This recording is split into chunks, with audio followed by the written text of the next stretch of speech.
Emang ada apa dengan Kuli Bangunan? Karena Kuli Bangunan tersebut akan tampil di sini. Dia merupakan anak didik dari David. Nurbianto.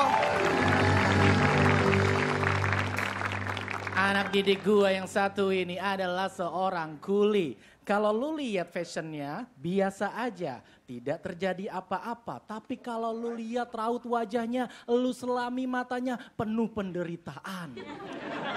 Kita sambut dengan pantun ya. Makan belut di Purwodadi. Cakap. Sambut, ini dia Didi.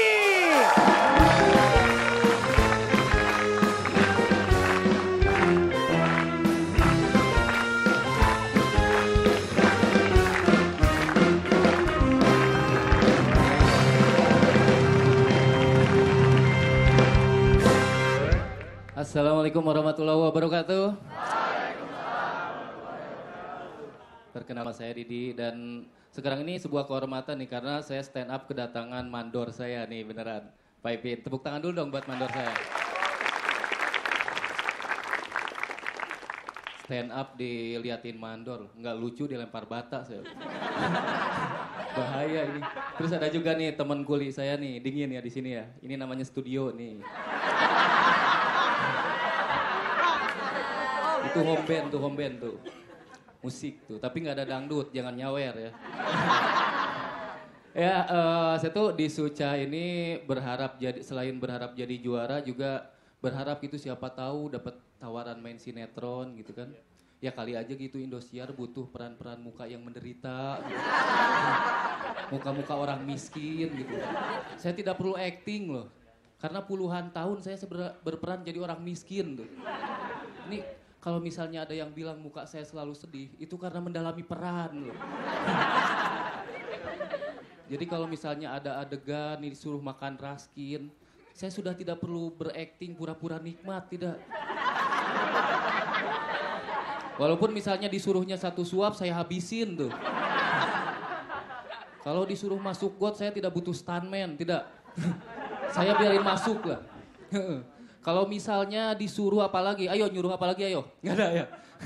Jadi gini Bang Radit, kalau misalnya mau bikin film komedi, saya siap jadi orang miskin yang dicemplungin ke empang. Siap.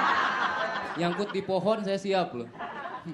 Jadi karena saya ngelihat di sinetron itu peran orang miskin tuh kayak nggak natural gitu. Kayak nggak pantas aja gitu. Ya ada tuh biasanya gadis miskin, buat makan aja susah, tapi make upnya tebel. Alisnya ditato loh, tato naga. Bibirnya gurih-gurih nyoy. Orang miskin mana ada yang kayak gitu. Istri saya aja jangankan kebeli make up, lipstick aja pakai krayon loh. Dan yang paling kesel tuh saya kalau misalnya sudah ada di sinetron tuh ada adegan orang miskin dianiaya. Gemes aja gitu. Yang maksudnya buat apa orang miskin dianiaya? Karena tanpa dianiaya pun mereka udah menderita gitu. Jangankan ada yang menganiaya ya misalnya ngedengar suara langkah kaki debt collector aja tegang loh gitu. Padahal mau ke tetangga gitu. Ini saya kasih tahu ya sebenarnya musuh orang miskin itu bukan orang kaya yang jahat. Tapi nasibnya sendiri. Misi mereka tuh itu gitu loh. Jadi kadang-kadang nih karena kemiskinan kita tuh ngerasa teraniaya dengan orang yang sebenarnya tidak melakukan apa-apa. Kayak misalnya contoh nih ya, saya lagi lapar di rumah nggak punya duit. Terus datang tukang bakso mukul-mukul mangkok. Antara sedih, kesel sama kecewa gitu maksudnya. Jadi pengen ngedumel aja, Mang terus Mang, pukulin aja terus Mang.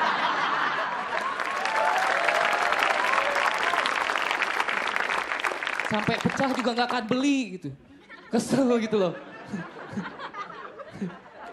Jadi kalau misalnya ada odong-odong nih datang musiknya kenceng, anak saya jadi nangis pengen naik gitu. Jadi kita tuh pusing, Pak pengen naik odong-odong. Bukan odong-odong, nah itu musik dajal, dangdut jalanan gitu. Bahkan ya kalau misalnya ada anak tetangga yang ulang tahun pun kita stres. Karena uang yang harusnya buat belanja dipakai buat beli kado.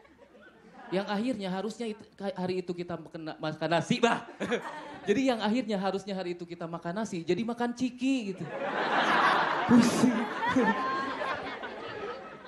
Jadi sebenarnya kita tuh nggak perlu ada orang jahat di sinetron tuh. Kalaupun ada, dijahatinnya tuh nggak perlu kenapa sih astagfirullahaladzim. Gini, jadi kalaupun ada, nggak perlu tuh ada kejahatan dicaci maki. Cukup aja datangkan ke orang miskin itu pedagang-pedagang. Tukang bakso, tukang cilok, tukang cireng, tukang laser sekalian. Dan saya tuh pengen ngebahas tentang ini ada yang sinetron yang lagi viral. Mandor kejam tertimbur cor-coran.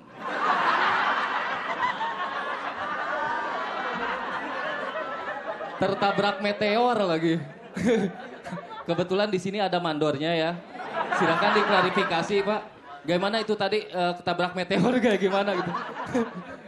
Gini, kalau kita nonton sinetron tuh ada suka tulisan BO, bimbingan orang tua. Nah saya tuh nggak ngerti itu BO itu apa, karena yang setahu saya yang namanya ngebimbing itu, yang ngebimbing anak belajar ngaji, belajar sholat.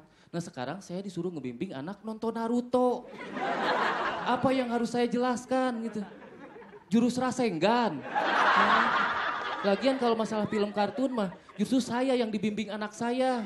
Saya lagi nonton Doraemon nih sama anak saya. Anak saya bilang, tuh Pak lihat, Bapak waktu kecil pasti kayak si Nobita. Jarang belajar, makanya jadi kuli bangunan. Saya Dede, terima kasih.